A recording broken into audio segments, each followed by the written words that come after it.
Hey all, I'm Apurva and welcome back to WeDesified. This is our 11th video in the Study in the USA series.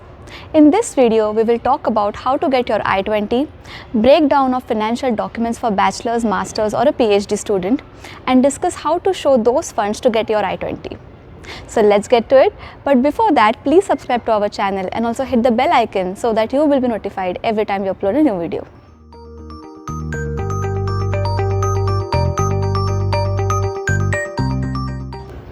In our last video, we talked about the application timeline step by step in detail until you send your application packet to your college and submit your application online on their portal.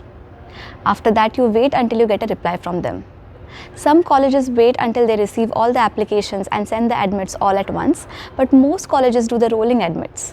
That means based on your application date, you will receive a response within a few weeks. If you receive a rejection, don't worry about it. We will make a video on the next steps in the case of rejection. But for the context of this video, let's talk about the colleges that granted you admission. Along with the admission letter, colleges usually send you their portal details for incoming students. These portals generally have a master checklist of what you need to do after your admission, like any missing transcripts you may need to upload or update your local mailing address and upload your financial documentation to get your I20. Financial documentation is the key to get your I20. You need to prove to your college that you are financially capable to afford your tuition fee and living expenses. The visa officer verifies your sources of funds at the visa interview. Still, it is also the responsibility of the universities to make sure you have enough funds to support your education. Colleges provide an estimate of expenses for a year, including tuition fees, insurance, books and supplies, and living expenses, also known as the I20 amount. This estimate is mostly inflated to cover the maximum expenditure, and you would most likely not spend that much money. But you still need to show proofs that you can afford that expenditure. If you have any dependent coming with you, like a spouse or a kid, then this amount will increase accordingly. People say you need to show 1.5 times or 2 times of the I-20 amount for the visa, but to get the I-20, you could show just a little over the given estimate. The estimate changes with your department and degree program, so make sure you get the right amount. You could get this amount from their admissions website, or you can even email their international office. As shown here, this sample estimate includes tuition fees, based on the average number of credits per year, books and supplies, health insurance, and living expenses.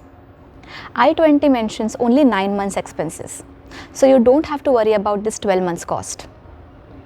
This is a sample breakdown for graduate programs. Books and supplies and living expenses are quoted at higher prices. You would usually end up spending only about half of it if you are staying off campus and sharing with other students. If you get any scholarship, you could reduce that amount from the estimate and show the proof of funds for the remaining amount. This is advantageous for the students who got a full fee waiver or for PhD students. If you got a full fee waiver, you only need to show funds for your living expenses. Or if you are a PhD student with a full fee waiver and a stipend like me, you don't need to show any financial documentation since the stipend covers your living expenses and the university provides you health insurance as well. So I wasn't required to submit any financial documentation, and they sent me the I-20 along with the admission letter itself. Perks of being a PhD student. What can you show as proof of funds? The funds should be something that is easily available for you whenever you need them. One of the common types of funds is the money in your savings account.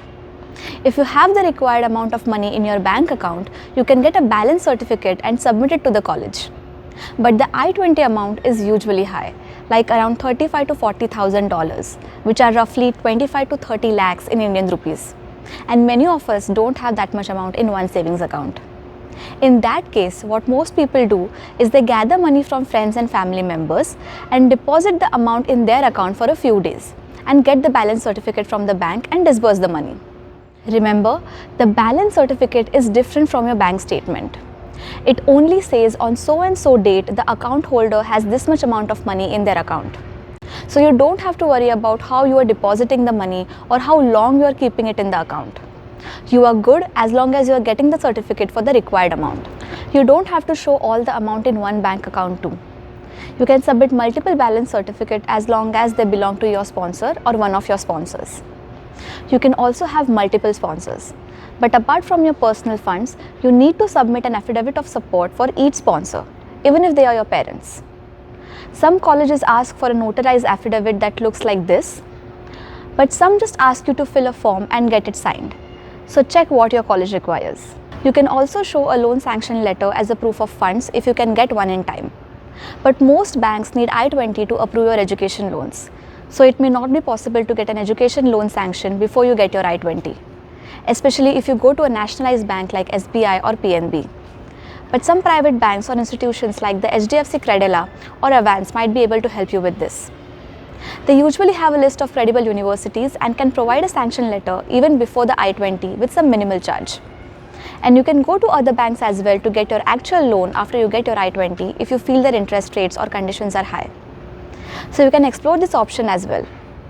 You could also show money in your FDs, but those should be readily available for you to withdraw whenever you need. You can submit this financial documentation on the portal, or to get your I-20 faster, you can even send them along with your application packet itself if you know the estimated amount while applying. So that's all we have for today. In the next video, we will talk about Form I-20, the information it contains, and some of the common mistakes you should avoid. Please let us know if you have any questions in the comments box below. We will reply and make videos answering all your questions. Please like, share and subscribe to our channel. Until next time, keep learning. Bye-bye.